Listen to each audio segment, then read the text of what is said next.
আপনি কি কখনো ভেবেছেন আপনি এত দোয়া করছেন তবুও কেন কিছুই হচ্ছে না?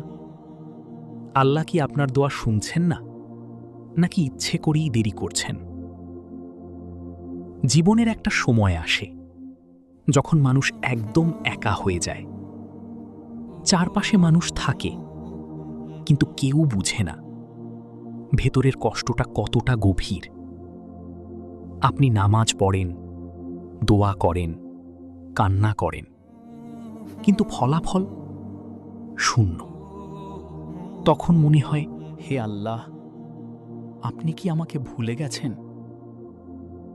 আজকের এই ভিডিওতে আমি আপনাকে এমন একটা সত্য বলবো যেটা জানার পর আপনার দোয়া করার ধরনটাই বদলে যাবে। ধরুন, একজন মানুষ, নাম ইমরান।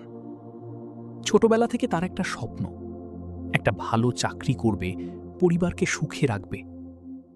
সে পড়াশোনা করল, দিন রাত পরিশ্রম করল, কিন্তু যখন চাকরির সময় এলো, বারবার ব্যর্থতা। একটা, দুইটা, 10টা, প্রতিটা জায়গা থেকে নো। বন্ধুরা সবাই সাকসেসফুল, আর সে রাতে একা বসে কাঁদে। মনে মনে বলে, আমি কি এতটাই খারাপ আল্লাহ? আপনি কি এই জায়গায় নিজেকে খুঁজে পান? এক রাতে ইমরান সিজদায় পড়ে কাঁদতে লাগল। সে বলল, হে আল্লাহ, আমি আর পারছি না। আমি চেষ্টা করেছি। এই মুহূর্তটাই যেখানে অনেক মানুষ হাল ছেড়ে দেয়, কিন্তু যারা হাল ছাড়ে না তাদের জন্য আল্লাহ কিছু বিশেষ রাখেন। আমরা একটা জিনিস বুঝি না, আল্লাহ কখনো দেরি করেন না, তিনি সঠিক সময় দেন।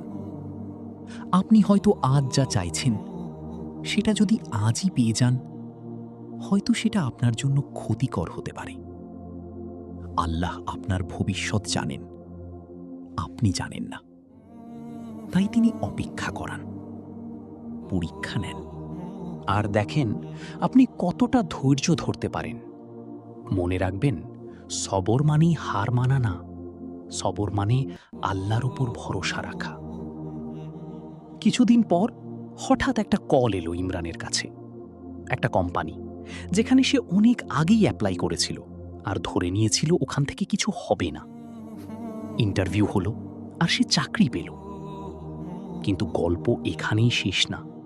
ওই কোম্পানিতে যোগ দেওয়ার পর সে জানতে পারল যে চাকরিগুলো সে আগে পায়নি সেগুলো আসলে তাকে অনেক সমস্যায় ফেলত, আর এই চাকরিটাই তার জন্য সবচেয়ে ভালো ছিল।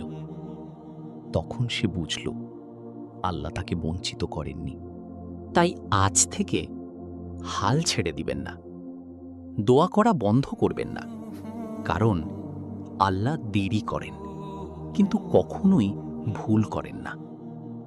আপনি যদি বিশ্বাস করেন আল্লাহ আমার জন্য ভালো কিছু রেখেছেন, তাহলে কমেন্টে লিখুন, আমি আল্লাহর উপর ভরসা রাখি।